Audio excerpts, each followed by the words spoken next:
tidak menyimpan rasa cemburu, rasa dendam, rasa benci, rasa geram dengan sesama saudara. Maka kepada anak ini dunia pun tetap mendapatkan pandang pendidikan sebagaimana yang telah dimiliki kita sendiri. Rumah adalah yang tinggi kepada kita tentang kepada Salamah daripada Salamah radhiyallahu taala menjadi. Jadi lebih kita berikan penanganan yang tinggi. Kenapa? Suatu hal yang kadang-kadang kita terpikirkan dengan kita, ini benih yang kita tanam. Kira-kira dengan siapa benih kita itu akan berbuah atau akan tumbuh, bertunas, berbunga dan berbuah sampai matang dan juga sampai dapat kita.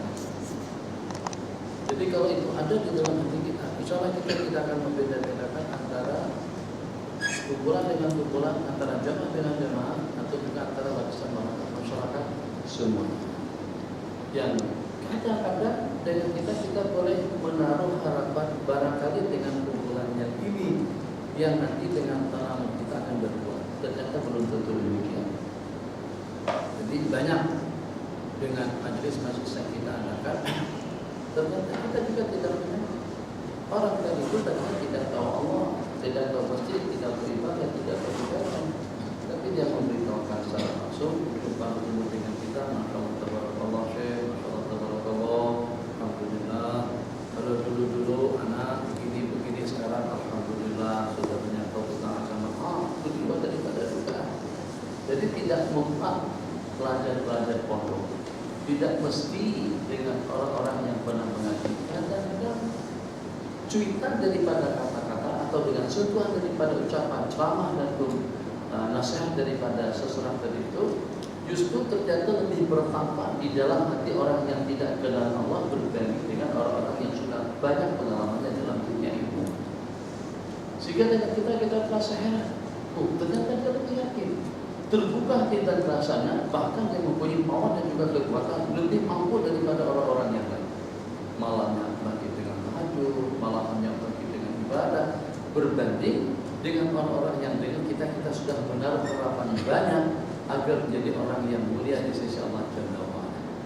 Jadi kita tidak lebih daripada menakutkan. Takutkan saja, memang itu adalah kewajiban kita untuk kita menyampaikan nasihat, untuk kita menyampaikan ilmu, untuk kita menyampaikan motivasi, untuk kita menyampaikan bimbingan dan pencerahan kepada umat. Yang nanti dengan siapa kita akan lebih beruntung. Yang sangat pasti penyampaian yang pertama dan merupakan suatu kewajiban. Sementara dengan hasilnya, jawabannya, innaka la tahdi man ahbabta walakin Allah yahdi man yasha. Jadi jangan sekali-kali mudah semangat kita dalam menyampaikan ilmu asalkan dalam suasana yang memang rapi dan sopan. Jadi tadi pada masa di surau Sahabah yang sudah menjadi masjid, anak sering sembahyang di situ dan mungkin pernah menyampaikan kultum secara tidak resmi. Dan anak ambil kesempatan ini keluar yang walaupun tak diminta, yang walaupun tidak disuruh karena nanti disuruh jadi imam, selepas salam ke kanan ke kiri dengan wirid yang serba ringkas tapi lengkap dan cukup. Kita katakan minta waktu 7 menit atau 5 menit saja. Simbang pada saat itu tadi, masya Allah tabarakallah mana sini jalan. Tapi pada masa pengajian itu jangan lebat sekali sampai habis pengajian, sampai habis sudah sampai habis makan baru berakhir, baru tutup. Jadi kalau juga saya kongsikan perkara tersebut khususnya dalam pengajian yang seperti ini. Kadang-kadang justru hal-hal yang janggal, yang kurang nyaman dilihat itu tidak mutlak di kalangan orang yang tidak tahu agama. Tidak mesti di kalangan orang yang tidak berpendidikan, tapi justru kadang-kadang di kalangan orang yang tahu betul tentang agama dan mendapatkan pendidikan yang lebih daripada cukup. Saya buat satu perbandingan tadi itu atau 2-3 perbandingan. Pada masa kita bergambar, lama mana kita bergambar itu sesaat saja. Tapi ternyata dengan kita akan tampil pada masa yang sesaat tadi itu kemas, cantik, rapi, bagus dan elok. Begitu juga dengan pemain-pemain bola seketika mengadakan peringatan, dikelayar memori indah mereka dengan kemenangan dan pada pusat merebut Piala Dunia. Maka dengan mereka bergambar, kiper di tengah, susun rapi kemas, cantik sekali. sebab itu akan jadi kenangan indah mereka. Begitu juga dengan bohong yang mengangkat 2 biji kelapa, maka di Amerika berdua udah cantik, sebab itu akan masuk ke dalam YouTube dan juga akan masuk ke dalam Facebook dan juga ke dalam media massa. Macam itulah juga dengan Allahumma sholli ala sayyidina Muhammad. Pada saat dengan kita mendapatkan peluang untuk kita bergambar dengan tuanku, untuk kita bergambar dengan menteri, mesti kita akan duduk kemas, rapi, cantik, indah. Kenapa? Karena kita tahu detik-detik waktu kita yang pada saat itu tentu tidak selama-lamanya, sehingga sampingnya, bajunya, jubahnya, pakaiannya, penampilannya semuanya rapi dan kemas. Kenapa? Sebab kita sedang bergambar bersama kabinet, kita bergambar bersama polis, kita bergambar bersama orang-orang tertentu. Nah, kalau pada saat yang kita digambar dan juga masuk dalam Facebooknya Allah, kamera digitalnya Allah, atau juga dengan kameramennya para malaikat, yang pada saat kita sedang duduk di masjid, di surau, di pengajian, insya Allah kita akan boleh duduk seperti itu terus menerus, atau seperti Ustaz Hasan akan terus menerus duduk dengan tawaruknya. Kalau kita teringat benda detik itu, aku boleh duduk rapi hanya sesaat waktu pada masa di kamera, sesaat waktu pada saat ketika dengan kita digambar. Bandingannya yang sesaat kita di kamera tadi itu dengan umur mungkin 1 banding 1000, mungkin 1 banding 1.000.000, mungkin 1 banding 1 triliun. Tapi kalau kita bandingkan waktu kita di masjid dengan umur kita di akhirat nanti, itu tidak ada kesudahannya. Bukan 1 banding 1 triliun, 1 triliun, zililion, dan memang tidak dapat dibandingkan. Nah, kalau memang filsafat yang semacam itu tak tampil bergambar dengan istri pada masa kita bersanding agar kelihatan bagus, maka kita kemaskan segala-galanya. Takkah kita tampil di masjid saat ketika berada di bawah sorotan pandangan Allah Jalla wa'ala, tampil duduk sopan, tak menjulurkan kaki, tak mengelamun, kaki dihunjur, nyendar. Itu problem kita di masjid. Itu problem kita di majelis-majelis ini untuk pelajar semuanya. Jadi supaya nanti tidak perlu mengulang. Nah, sebab sering lihat juga, khususnya saya katakan di kalangan pelajar, kadang-kadang orang tua lebih sopan berbanding dengan kita pelajar, padahal kita baca kitab. Tapi kita tidak nyaman tengok duduk begini nih. Kalau pada masa pengajian kita seperti ini, saya tengok kawan-kawan yang dewasa, tapi saya belum tegur lagi pada waktu itu. Segan nanti kalau kita tegur, sebab kita ada janggut panjang, atas bawah sudah ada janggut. Kalau sepakat janggut di atas itu apa? Tapi bawah juga berjanggut juga. Nah, kalau sudah janggutan seperti itu, jadi rasa segan untuk kita mengingatkannya. Tapi bagaimanapun, tidakkah kita pernah mendengar dalam hadis yang seketika dengan kita di majlis ibu kita bersama para malaikat. Nah, kalau sesaat, kenapa saya katakan sesaat? Detik-detik waktu kita di sini, kalau sampai 1 jam pun, 1 jam kalau kita bandingkan dengan umur tidak ada arti. 1 jam kalau kita bandingkan dengan alam barzah lebih tidak ada arti. 1 jam kalau kita bandingkan dengan hidup di akhirat yang tidak ada kesudahan, itu tidak ada perbandingannya. Yang kalau pada itu kita di depan makhluk, macam mana kita boleh sopan, macam mana dengan kita boleh elok, macam mana dengan kita boleh hormat. Tapi pada saat dengan kita menjadi tetamunya Allah Jalla wa'ala, saya katakan tadi di sana, tidak semua orang dipilih Allah untuk datang ke masjid. Tidak semua orang dipilih Allah untuk datang mengaji. Tidak semua Allah dipilih Allah untuk salat tahajud. Tidak semua orang dipilih Allah untuk boleh melaksanakan salat duha dan juga salat berjamaah tiap waktu. Itu memang suatu anugerah daripada berbagai aspek, daripada berbagai asbab, yang sehingga kita termasuk daripada orang yang dipilih untuk kebajikan. Kalau kita dipilih untuk kebaikan, untuk ilmu, untuk majlis, untuk maghfirah dan rahmat, dan juga untuk disertai oleh para malaikat Allah Jalla wa'ala, maka perlihatkanlah kesantunan kita, kesopanan kita, kelayakan kita, kemuliaan kita, kebaikan kita, dan kepentingan kita sebagaimana layaknya tetamu Allah Jalla wa'ala. Insya Allah di masjid tidak akan mungkin kita main Facebook, handphone, FPK. Kenapa? Kalau ada perkara tersebut terhunjam di dalam hati dan perasaan. Ini tidak selayaknya. Kenapa? Sebab ini detik-detik waktu kita untuk ibadah. Yang kalau dengan mereka dahulu, boleh dipastikan kadang-kadang sampai setengah hari mereka ibadah. Coba kita hitung. Kalau sampai seseorang sembahyangnya 300 rakaat tiap hari.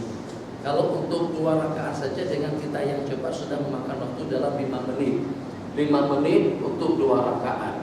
Berarti 1 jam itu baru dapat dalam 5 menit 12 kali 2. Hah? 5 menit 2 rakaat. Berarti kali 60, berarti kali 12 kali 2 24 rakaat. Maknanya kalau 10 jam baru dapat dalam 240 saja. 10 jam baru dapat dalam 240 rakaat. Ini tiap hari 300 Imam Ahmad bin Hanbal. Ini tiap hari 400 Imam Junaid Sayyidul Qa'ifah. Ini 1000 dengan Imam Zainal Abidin dan banyak lagi dengan ulama-ulama lainnya. Kita yang sesaat tadi itu di masjid, yang tutup kebanyakan waktu kita di luar, lebih banyak menonton, lebih banyak dengan utusan Malaysia, lebih banyak dengan makan dan minum, lebih banyak dengan urusan tandas, lebih banyak dengan urusan keluarga, lebih banyak dengan urusan meeting, lebih banyak dengan urusan ekonomi, lebih banyak dengan urusan politik, berbagi dengan ibadah. Maka dengan yang sedikit tadi itu jangan kita cemarakan. Kita jaga keutuhannya, kita jaga kesuciannya, kita jaga kemuliaannya. Kenapa? Sebab itu yang akan menjadi bekal untuk kita kembali kepada Allah. Wa libasut taqwa dan di akhir hadis yang pertama babu as-satri. Tengok sopan santun di sini. Ada hubungan kaitan dengan pembicaraan kita. Masya Allah tabarakallah. Setebal dan sebanyak apapun lapisan baju yang kita pakai, tetap saja itu tidak ada bedanya di sisi Allah. Allah ada tengok, itu jagunnya banyak, itu jagunnya sedikit, itu udah dicukur, itu masih ada dalam 3 cm, itu tertinggal bawahnya, itu tertinggal sampingnya. Allah tahu.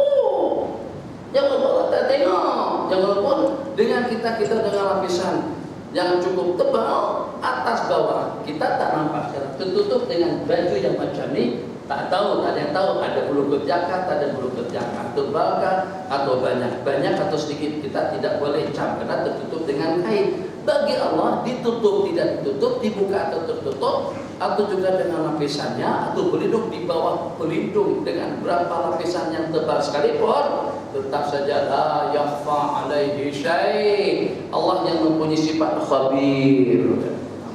Alim yang kedua, ya'lamu kha'inatal a'yun wa ma tukhfi sudur, ya'lamu sirra wa akhfa, mengetahui rahasia dan yang lebih tersembunyi daripada rahasia yang terhunjam di dalam hati sekalipun. Cadangan rencana yang kita rencanakan, komputer, Facebook, peralatan komunikasi canggih apapun tidak akan mampu untuk membaca rancangan yang dirancang oleh seseorang untuk 3, 4, 5, 6 tahun ke depan.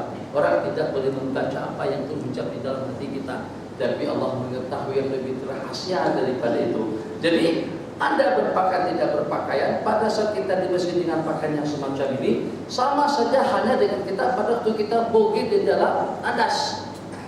Di dalam tandas kelihatan, dengan pakaian yang berlapis-lapis pun juga kelihatan. Tadi tentu beda.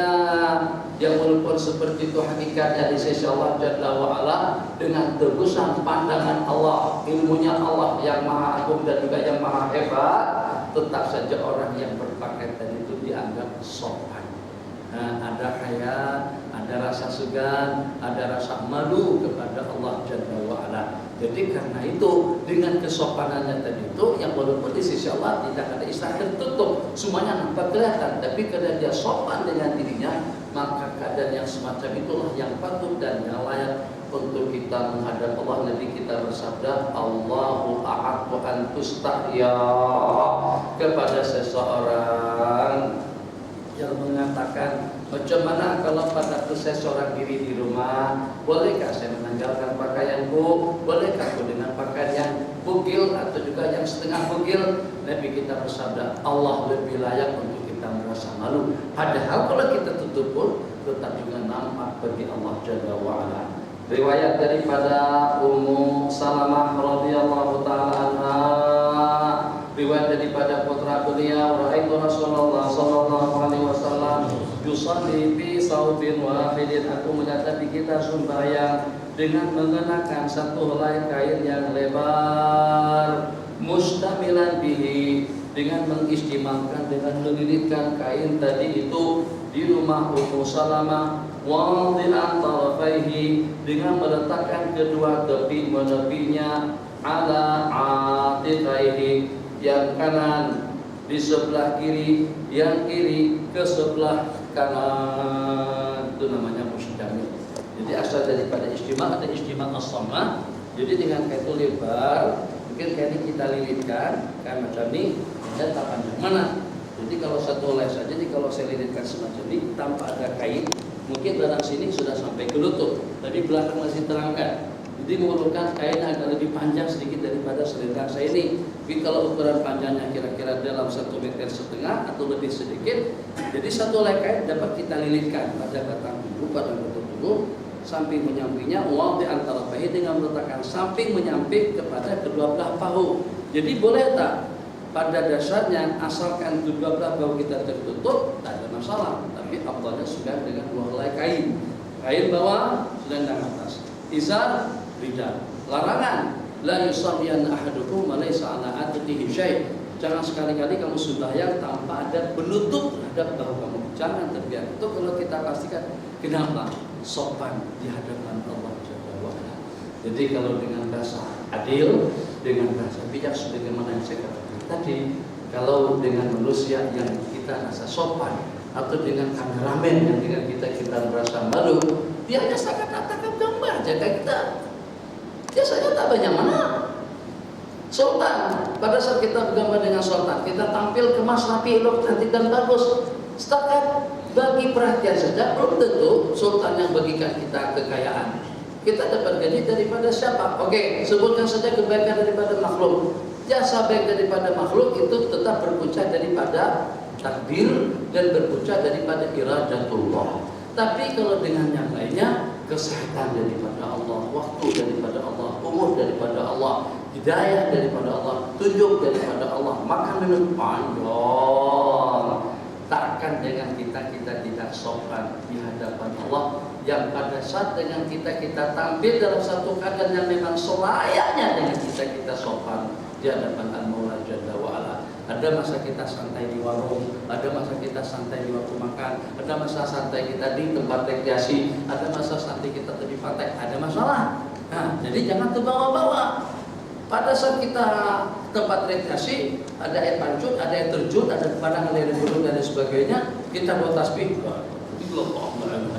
Kan boleh. Di situlah dengan kita santai dengan keluarga. Nah, yang semacam itu memang pada tempatnya, tapi jangan semacam itu pada waktu kita di masjid atau pada waktu kita berada di rumah Allah. Dari mana kita belajar? Di antaranya daripada babus sadri, artinya menutup aurat. Jadi secara hukumnya wajib, secara sopannya wajar, sementara secara hakikatnya tidak ada perbedaan antara yang tertutup dengan yang terbuka. Naam, qala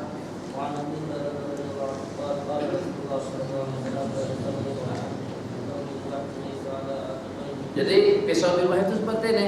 Janganlah sekali-kali dengan salah seorang kamu sembahyang dengan mengenakan satu helai kain saja, tidak ada sesuatu yang menutup kedua belah bahunya. Secara hukum sah.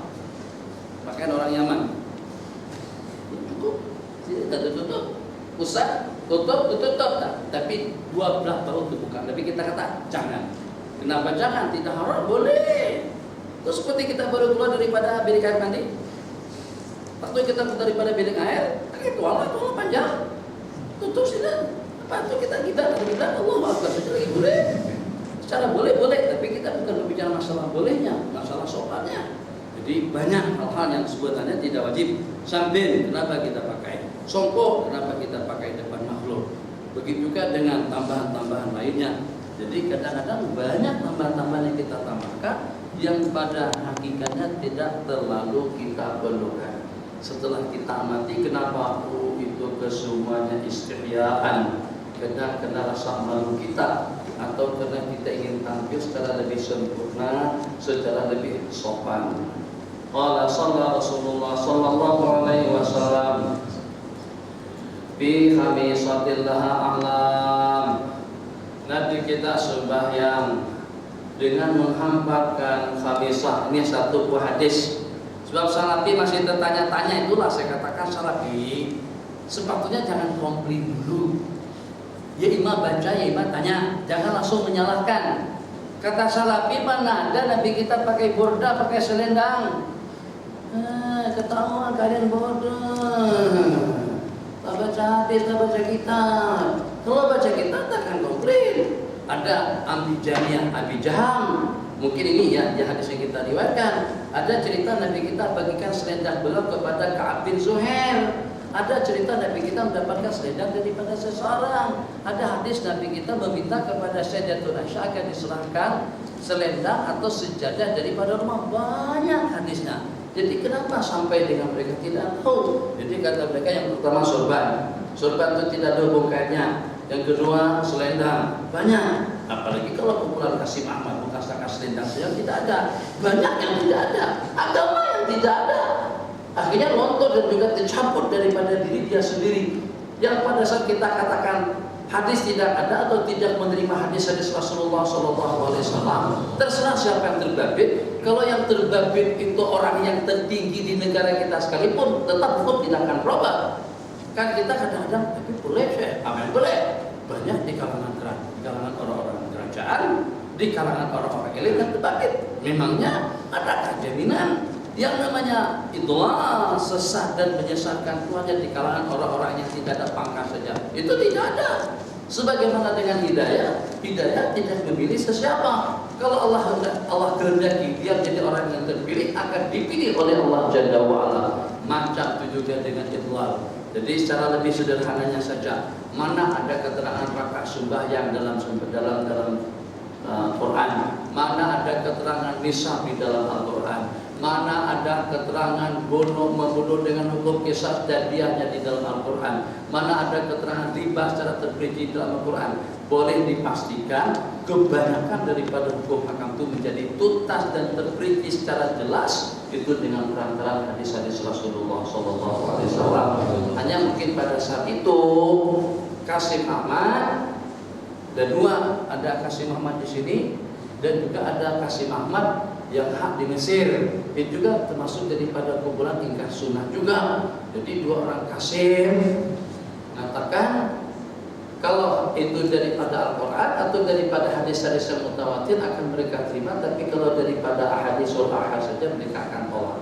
Itu dahulu, dan itu tidak lebih daripada bersembunyi di balik daripada satu hakikat yang pada hakikatnya mereka ingin menolak hadis-hadis Rasulullah dengan istilah kami tidak percaya dengan hadis Rasul, tapi kalau mereka memperkatakan yang semacam itu sejak daripada dahulu akan keluar fatwa awak kafir kalau beranggapan atau menolak hadis-hadis Rasulullah.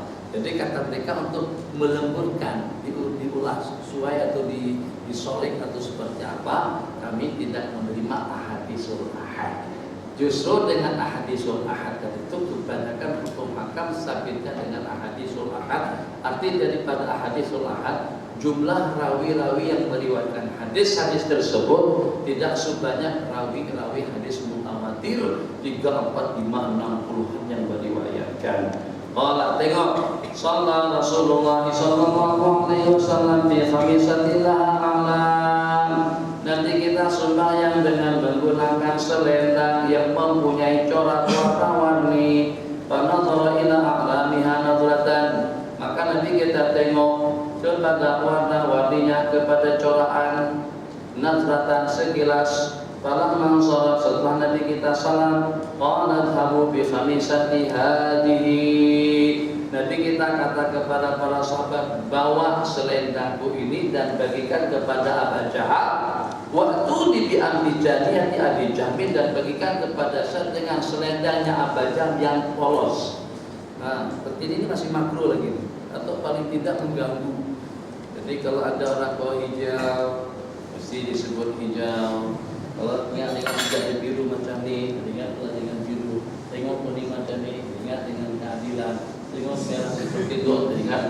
putih, banda, bendera Indonesia. Seperti itulah.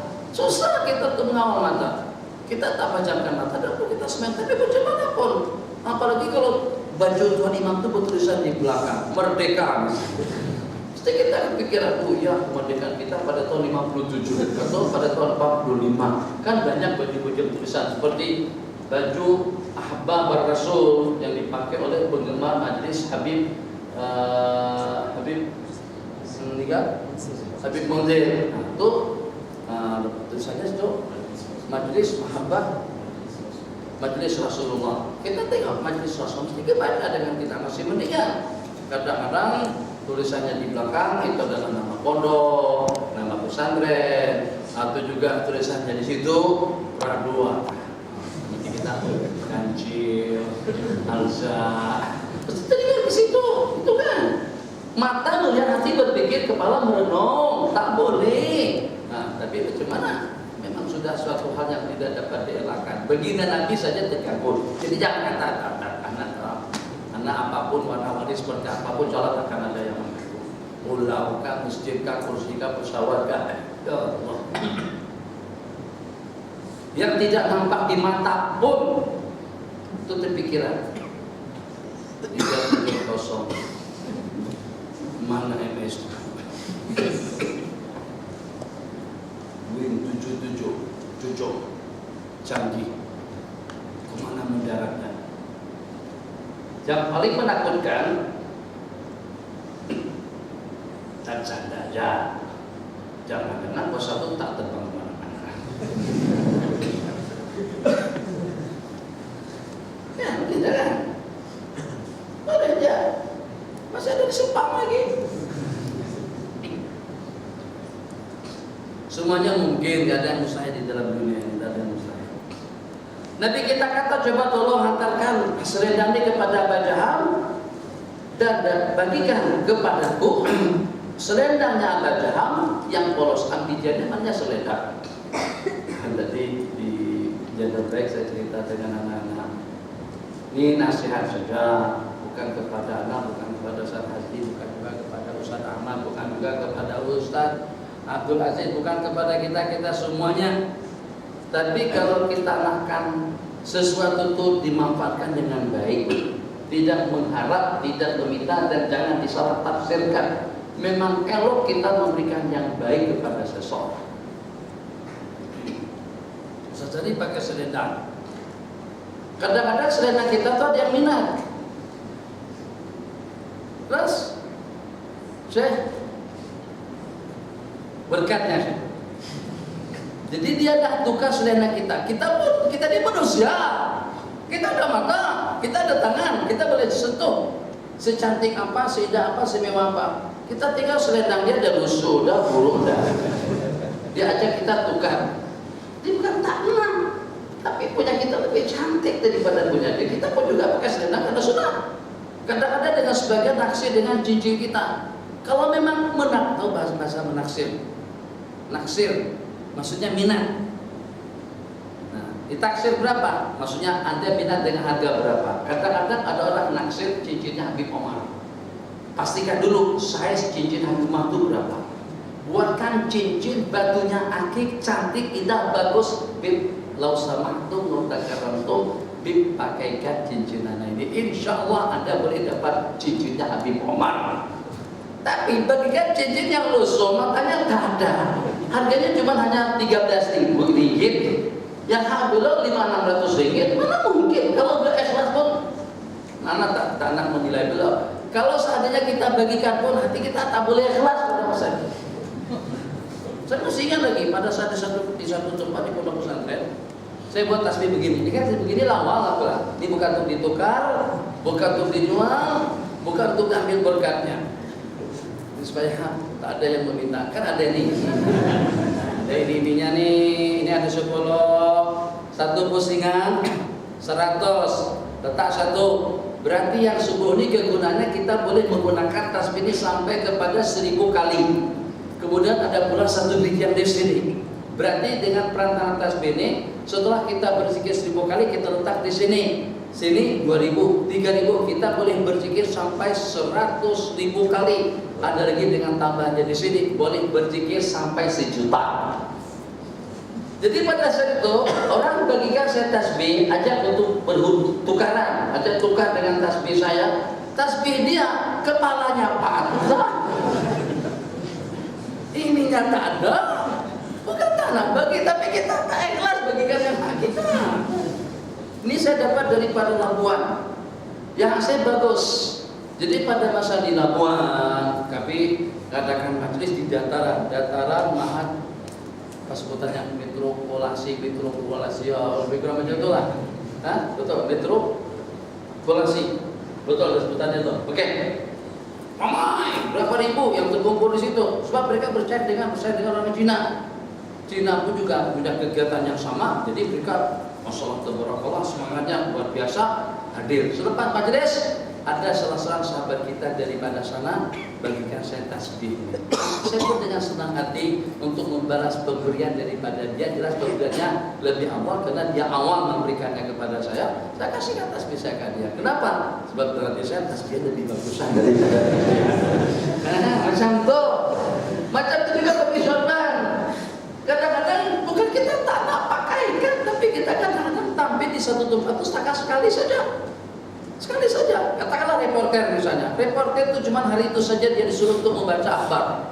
Maka dia akan tampil dengan busana, dengan pakaian daripada syarikat pakaian atau daripada model-model pakaian, fashion mana saja. Takkan dia mau pakai pakaian buruk, takkan dia mau pakai pakaian yang kurang bagus, mesti dia akan pakai pakaian yang lebih rapi dan kemas. Jadi kadang-kadang dengan kita pertimbangannya lebih murah daripada kita berikan sorban bagus, kita berikan sejadah bagus, kita berikan sedang bagus, kita berikan kasut bagus. Yang penting kita boleh menghadiahkan. Belum tentu hadiah kita yang murah tadi itu akan dipakai. Jadi tidak kena sasaran. Jadi bukan untuk anak supaya jangan salah paham.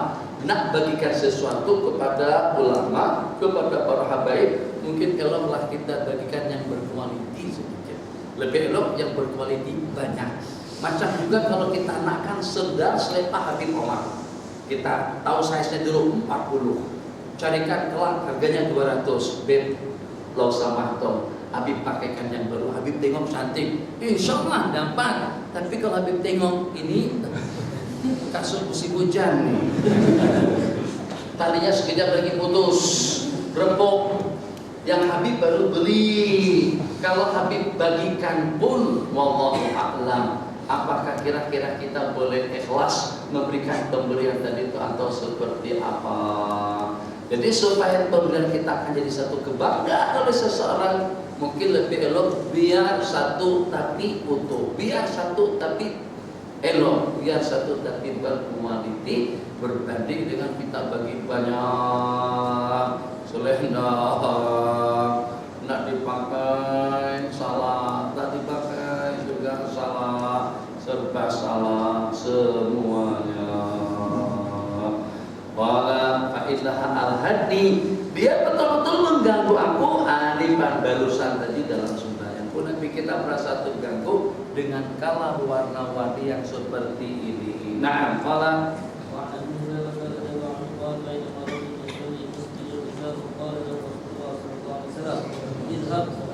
ini lizajri saja, zajran lahu. Di saat Nabi kita sedang melihat seorang laki-laki sembahyang yang melambungkan pakaiannya, laki-laki sembahyang pakainya isbal, terulur, terlapu.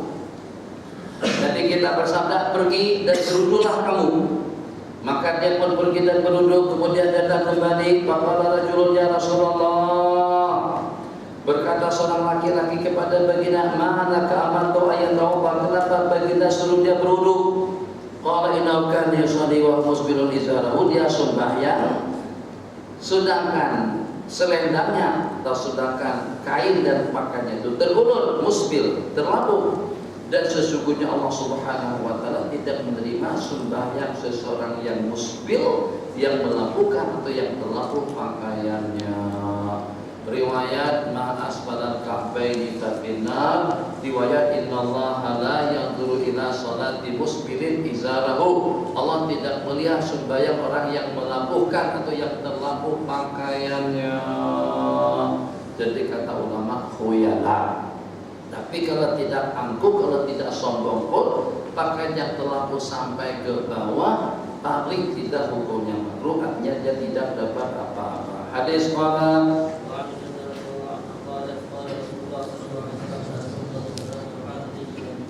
bikhimar, pakai titik. Allah tidak akan menerima sembahyang wanita yang sudah dewasa. Haid di situ yang sudah balik. Allah tidak akan menerima sembahyang wanita yang sudah balik, melainkan dengan khimar, dengan memakai tutup kepala, dengan memakai kerudung, dengan memakai telpung. Tapi pilih, sebelum beli telpung tuh tengok dulu. Jadi jangan lawaknya saja, jangan kena telpungnya itu cantik, tapi kayaknya nipis. Jadi kelihatan pada saat memakai telpung tadi itu, kalau tidak ada lapisan di dalamnya, kadang-kadang rambut pun nampak kelihatan. Lebih-lebih lagi kalau seandainya tak ada selai kain pun yang menutup, masuk keluar daripada bilik air hanya dengan mengenakan tuala saja, atas ada, bawah tak ada, lepaskan tuala, ganti dengan telkong. Telkongnya nipis. Kalau tipis sama saja. Dengan telkung yang tipis, kalau tidak kena air pun, seandainya ada pancaran cahaya daripada hadapan, memang kelihatan betul struktur tubuh daripada orang yang memakai, baik laki-laki maupun juga perempuan, itu dengan aurat masih belum tertutupi. Syarat tertutupnya aurat, satu, dengan menggunakan kain yang tebal yang tidak menampakkan warna kulit. Kalau kita boleh cat struktur tubuh daripada yang memakai, atau juga dengan kita boleh tahu warna kulitnya, berarti anggota tubuh itu masih belum tertutup, auratnya masih terbuka menurut pandangan umum. Nah,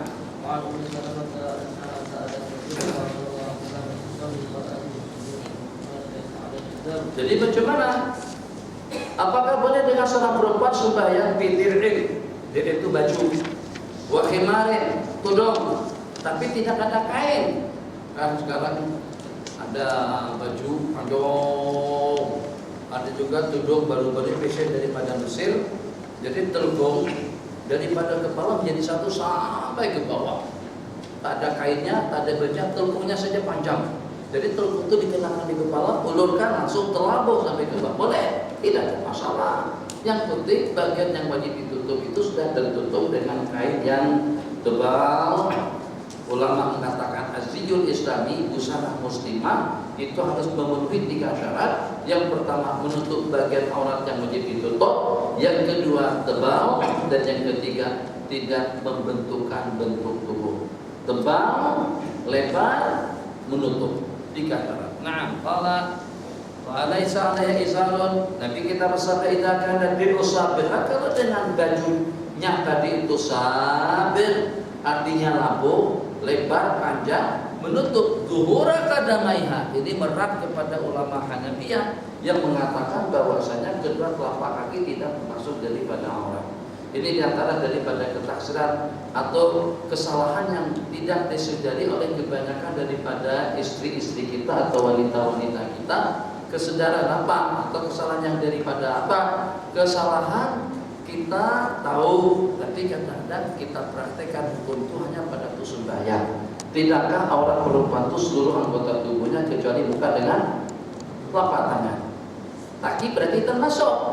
Telapak kaki dengan kaki, buku lali itu termasuk daripada bagian. Coba pastikan pada saat istri kita naik motor, pada waktu istri kita bawa motor, pada saat dia putar-balik ke sana dan kemari, katakan saja berbelanja di Tesco, di Zayada, boleh dipastikan kebanyakan daripada wanita-wanita yang menutup aurat secara sempurna, telapak kaki dengan kaki masih kelihatan. Tak apa, boleh kalau kita buat pasar sendiri atau pasar mall itu cuma untuk perempuan saja. Jadi kalau nak pergi situ pakai celana pendek pun tak bisa, asalkan sampai kenutup. Perempuan sama perempuan. Tapi kalau ada laki-laki di situ permasalahan kita. Macam juga pada naik motor. Nah, tambah lagi kalau pada naik motor kan angin kuat. Hembusan angin daripada dalam, kekuatan kendaraan yang berjalan tadi itu yang kadang-kadang menerbangkan tudung, kelihatan di sini, kadang-kadang memperlihatkan bentuk tubuh itu menjadi kasiyah ariyat. 3 hadis terakhir, qala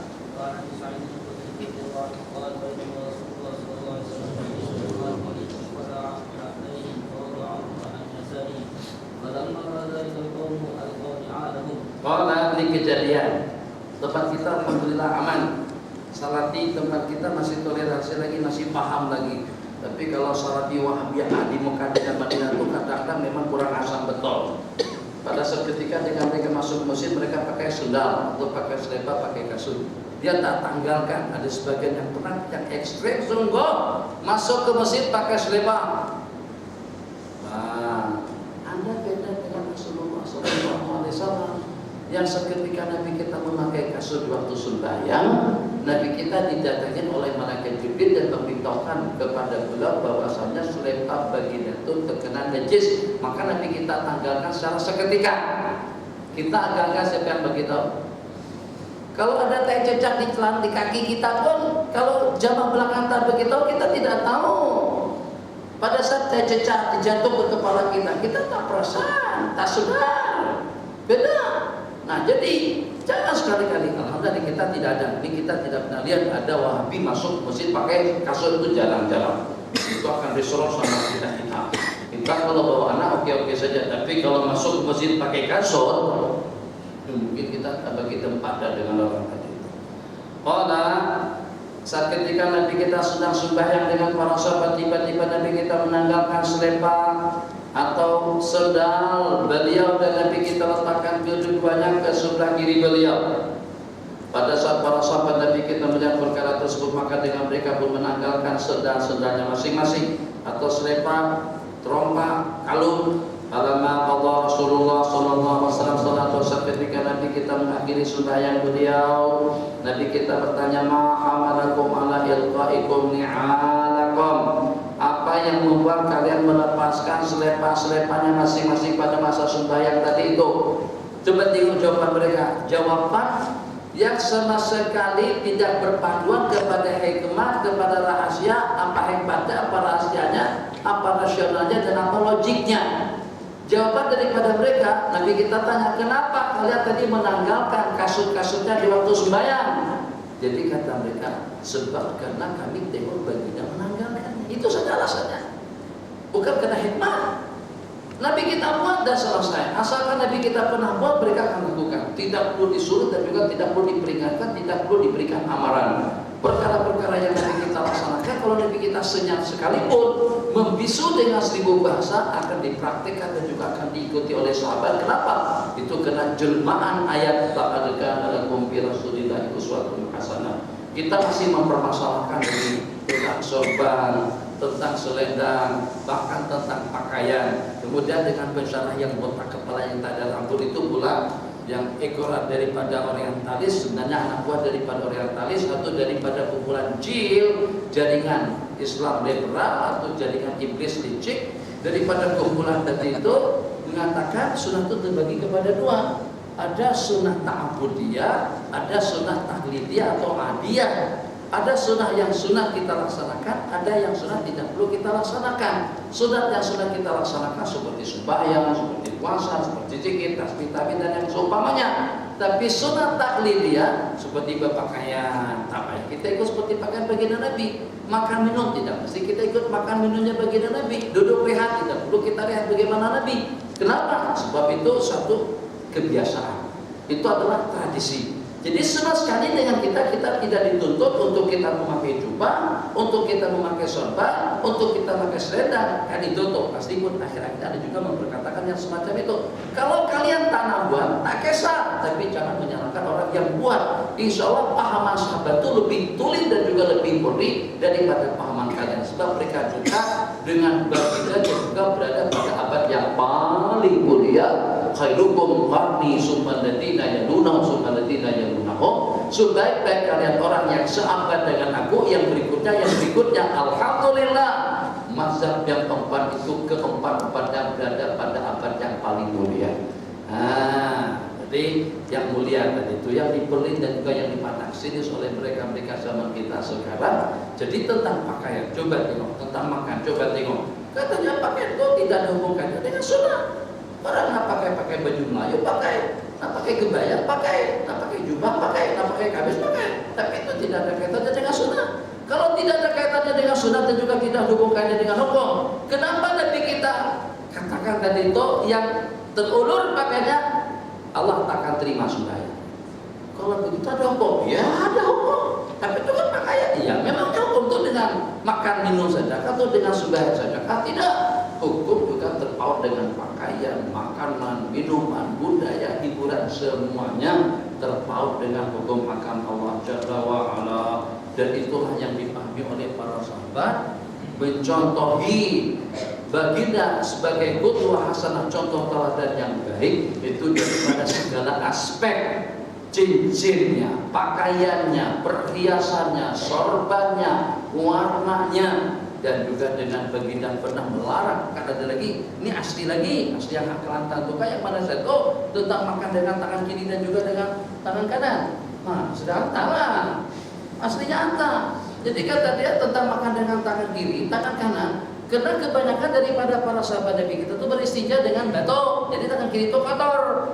Maka Nabi kita suruh makan dengan tangan kanan. Kenapa? Karena mengingat tangan kirinya itu tidak bersih. Sementara kalau kita tidak bersih, ini terserahlah kiri kanan itu tak kisah. Kenapa Nabi kita kutuk? Nabi kita doakan orang yang makan dengan tangan kiri. Dan kenapa Nabi kita katakan yang makan kiri, minum kiri, memberi kiri, syaitan? Kalau sudah ada maulana tak paham juga, astagfirullahaladzim. Jadi ngaji. Jadi kalau setakat komplain saja, tak payah ngaji dah.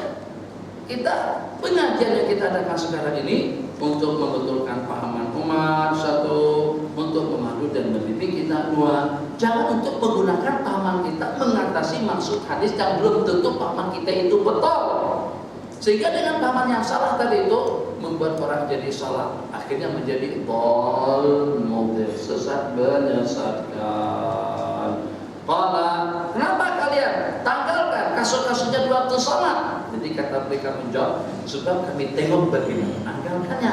Jadi kami tidak penting tahu apa hikmahnya. Yang penting Nabi kita buat, Nabi kita buat, kami pun juga melakukannya. Jadi kata Sayyidina Umar, inilah a'lamu annaka hajarun. Aku tahu kau itu adalah batu, kepada batu Hajarul Aswad. Kalau bukan karena aku tengok Nabi kita mencium kamu, aku tidak bakalan mencium kamu. Kan kadang-kadang ada orang cium batang pisang, ada yang cium yang elektrik. Kenapa? Sebab pikiran sudah tidak sehat, dikira istri, dikira perempuan, hanya cium, dia peluk batang pisang. Pak, ada apa Pak? Saya rasa seperti meluk istri saya sendiri. Enggak, itu bukan istri Bang, itu pohon pisang. Nah, jadi kotlah ada yang beranggapan Sayyidina Umar pada saat mengejuk batu kena tak perasan itu batu, kena tak perasan itu adalah Hajarul Aswad. Jadi supaya jangan sampai nanti diketawakan atau dipertimbangkan, supaya jangan sampai diberi. Maka sebelum ada orang yang mempertanyakan, kata beliau, saya tahu awak ini batu. Jadi jangan dikira saya cium kamu karena saya beranggapan kamu itu adalah istri aku. Aku tahu aku batu. Kalau bukan karena aku tengok Rasulullah mencium kamu, aku tidak akan cium kamu. Jadi kalau macam itu atas dasar apa mereka berbuat? Atas dasar al-mutaba'ah, hanya semata-mata ikut baginda Rasulullah SAW. Tapi kita lari ramal namanya. Kalau di sini kita sebut dengan lari anak, kalau kami sebut dengan lari kecil, ramal pada 3 tahun yang pertama. Itu kan asbab musababnya untuk memperlihatkan kepada orang-orang Quraisy yang sedang menonton. Kata mereka, tuh warga yang datang dari Madinah, kaum muslimin yang datang daripada Madinah, qad afathum humma Yasrib. Kondisi kesehatan mereka, fisikal mereka itu lemah disebabkan kena panasnya kota Madinah. Jadi kita kata buat lari anak, lari kecil, wah sopan, seperti main tinju lah. Jadi gerak, laju, tapi langkah dekat, sehingga dua bau jadi bergerak. Itu waktu tawaf 3 pusingan yang pertama. Jadi kata Sayyidina Umar, itu asbabnya untuk memperlihatkan keperkasaan, kegagahan kita di hadapan musuh. Sekarang musuh sudah tak ada, Abu Jahal dah mati, Abu Lahab pun juga sudah mati, semuanya sudah tidak ada di zaman Khalifah Sayyidina Umar. Kenapa juga dengan kita tetap melakukannya? Jadi kata beliau, kita kekalkan yang itu sebab karena kita pernah melakukannya bersama baginda Nabi. Itu saja alasannya. Nabi kita buat tanpa mempertimbangkan apa hikmah dan juga apa rahasianya. Qala fa'alqaina ni'alana faqala Rasulullah sallallahu alaihi wasallam, Nabi kita bersabda, sesungguhnya Jibril telah mendatangi aku dan memberitahukan kepada saya, an-nabi ma qadar terdapat pada sendal selepas saya itu najis.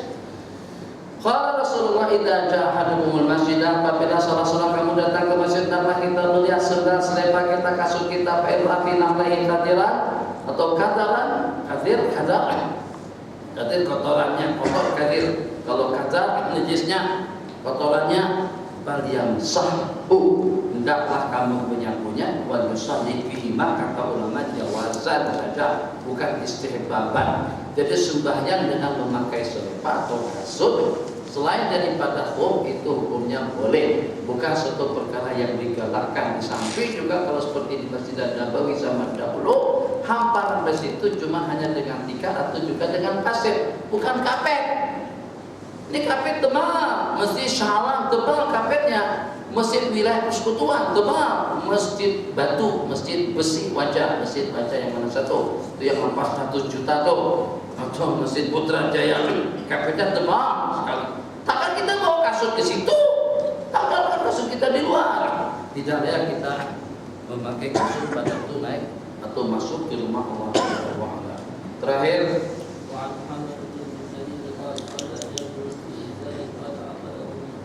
Muhammad bin Munkadir ini yang anak ceritakan dulu. Beliau termasuk orang kaya juga. Bukan akad jual keripik, jual donat, jual baju, minyak harum, tasbih, selepak. Beliau pedagang rumah. Taman-taman perumahan, beliau yang menjual belikannya, kaya. Nama beliau Muhammad bin Munkadir. Pesan kepada sesir beliau, ini banglo yang asli ini CBD harganya sekian, di rumah teres harganya sekian. Apalagi yang 4 tuh ada yang lupa namanya apa? Kolesterol ada roh dunia. Kastar, kalau kolesterol lebih murah Amerika. Kastar tadi itu 4 unit, semedi 2, banglo 1, teres sambung. Bang, jangan lupa bang, yang teres harga 1 unitnya 300.000, semedi 600, banglo 1 juta, bisa saja. Selepas sembahyang, ternyata yang sepatutnya dijual dalam harga 600 terjual dalam harga 1 juta. Semedi terjual dengan harga 1 juta seperti harga sebuah banglo. Kata dia, cari orang si pembeli tadi itu, panggil. Suruh dia ambil banglo harganya 1 juta atau kembalikan 400 uang kembalinya. Cari, buka Facebook, hantar email, datang. Haji, Assalamualaikum, salam. Minta maaf Tuan Haji, saya tersalah. Tadi itu saya bagikan Tuan Haji rumah yang harganya 600 tapi dihargakan dengan harga 1 juta. Kalau kita boleh begitu Pak, kita terima kasih dengan asisten kita. Awak pintar betul. Masya Allah, ya 600 dijual harga 1 juta. Itu kita senang kalau kita punya pegawai staf yang semacam itu. Ini tidak, panggil, bagi taukan, pilih antara 2. Dia iman terima uang kembali 400, sebab harga rumah itu setakat 600-an saja. Dia iman ambil 1 buah banglo yang harganya 1 juta. Angka itu sekedar misal. Paling juga dengan si pembeli tadi itu, kata si pembeli, minta maaf, aku tak boleh berpindah kepada banglo dan juga tidak mau ambil uang kembalinya. Kenapa? Sebab rumah semedi ini tuh pasnya memang harganya 1 juta. Aneh kan? Orang-orang dulu tuh aneh-aneh. Orang tak bagi duit tanah, beli tanah, saat tanah itu dibeli, terbukti di dalam tanah itu ada emas, ada petrol. Kalau tadi harganya setakat dalam 300.000 Rm saja untuk 1 ekar, tapi disebabkan karena ada petrol di bawah harganya jadi pada 10 juta, atau disebabkan karena ada emas. Datang si pembeli, katanya, bang minta maaf, aku nak kembalikan tanah yang aku beli tempoh hari itu. Kenapa dikembalikan? Ya sebab kan yang saya beli itu hanya setakat tanahnya saja. Sekarang ada emas di bawah. Jadi emas itu adalah kepunyaan kamu. Tanahnya kepunyaan aku, tapi emas aku nak kembalikan kepada Anda. Kata si pembeli juga, Kata si penjual, aku udah jual tanah dengan isi-isinya, ambillah masuk sekali. Kata si pembeli, aku beli tanahnya aja, masa tak masuk? Bagi aku lah. Astagfirullahaladzim. Itu kan aneh, orang-orang dahulu aneh sungguh. Nah, jadi akhirnya orang tadi itu geleng kepala. Wah, nak ambil ruang kembali tanah. Si tadi itu laki-laki tadi itu suruh pilih Bang Lupu juga tidak mau. Jadi kata si penjual, kata si pembeli, kalau macam tuh gagalkan pembelian kamu, nih uang kamu yang 1 juta kembalikan gerak atau juga dengan sertifikat surat penyerahan tentang rumah yang dijual tadi itu. Si pembeli jadi geleng kepala, gini kan, geleng kepala. Manusia apaan? Sampai sanggup membatalkan pembelian disebabkan karena aku tanah ambil yang mahal dengan harganya, sampai digagalkan. Udah begitu. Jadi pada saat itu dia pun tanya sama asistennya, Pak, umpamanya ada apa Om? Ke sana Om. Masa Om ada apa Om? Siapa? Om itu siapa? Kok awak itu siapa? Bos itu siapa? Nama bos itu siapa sudah? Itu Muhammad bin Munkadir. Allah, Muhammad bin Munkadir. Iya, Muhammad bin Munkadir. Betul bang, Muhammad bin Munkadir. Kami di kampung kami kalau pada musim kemarau kami memohon tawasul dengan nama beliau. Ya Allah, dengan kemuliaan Muhammad bin Munkadir turunkan hujan, hujan akan turun seketika itu juga. Allah cemburu, Allah tak akan tolak kalau pada saat kita sebut nama orang yang mulia atas satu permintaan yang dimohon. Jadi baru dia sadar, bacalah padana baloi, kalau memang macam itu muamalahnya dengan Allah, sanggup nak dijual, takut dirugikan. Yang penting jangan sampai menjual barang kurang daripada hitungannya. Beli lagi, seorang perempuan nak jual kain, Baji, ya tuan, tuh nak dijual berapa kain tuh? Selendang tuh nak dijual berapa? 100 macam mana? Oke lah, 100 mana? Ambil 100, ambil 100. Tapi dah buruk dah terus sudah. Ambil 100. Yang ngasih harga siapa? Si pembeli. Kata si pembeli, aku bagikan awak 100 M untuk harga kain itu. Tak 100. Kain itu lebih mahal daripada itu. Aku bagi 200. Tak 300, 400, sampai 500. Yang menaikkan harga tadi itu bukan penjual, si pembeli. Kalau di zaman kita sekarang kita katakan bos saja.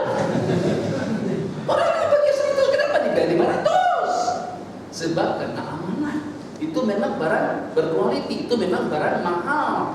Takkan dengan kita ambil peluang, kita cari kesempatan. Kan ada cerita tuh dengan lelong kereta mewah, itu kan? Kereta itu mahal, 4 jutaan. Hamar bukan hemar. Harganya 800, 700-an, harganya mahal. Tapi kalau pada masa lelong, kita boleh dapat harga 300-an saja. Dan kalau kita lebih pasti lagi, pastikan ada tuh orang yang minat, yang naksir dengan kereta tadi itu. Kalau ada, kita suruh keluar. Kita suruh keluar saja. Tadi kayaknya minat. Memang saya sejak dari dulu ini 50.000. Ikhlas saya bagi 50.000. Tapi jangan ikut lelong. Biar saya bermain sendirian. Sebab kalau ada penyaing, harga mahal. Nak 100.000, 150, 200, zaman anda 250, 500, panas lagi. Udah 1 juta. Akhirnya bankrupt kita ketiga. Tapi pada saat pilihan harga 4 juta tadi itu, ada 3 yang nak beli. Nah bilang tak ikut campur. Karena memang minat sungguh. Besok ada lagi lelong pilihan. Untuk yang ini anda keluar saja. Anda bagi atas 100.000. Ambil 100.000 halal. 100.000 halal. Tak apa anda rugi sampai 300.000. Sampai 1 juta sekalipun 500. Tapi jangan ikut bersaing dengan anda. Taruh harga berapa? Anda kata 1 juta. Ada yang lebih? Ada yang lebih orang? Ada yang minat Ferrari. Tadi bunyi badan sakit naik Ferrari. Itu sama saja kena pijat. Kalau nanti pijat dan urut naik Ferrari. Tak selesai. Yang walaupun saya tak pernah naik bunyinya saja sudah rasa sakit loh. Masya Allah tabarakallah, 1 juta. Ya hanya kelajuannya, bukan keselesaannya. Kalau nah yang selesa, itu jenis-jenis Lexus, Land Cruiser itu selesa.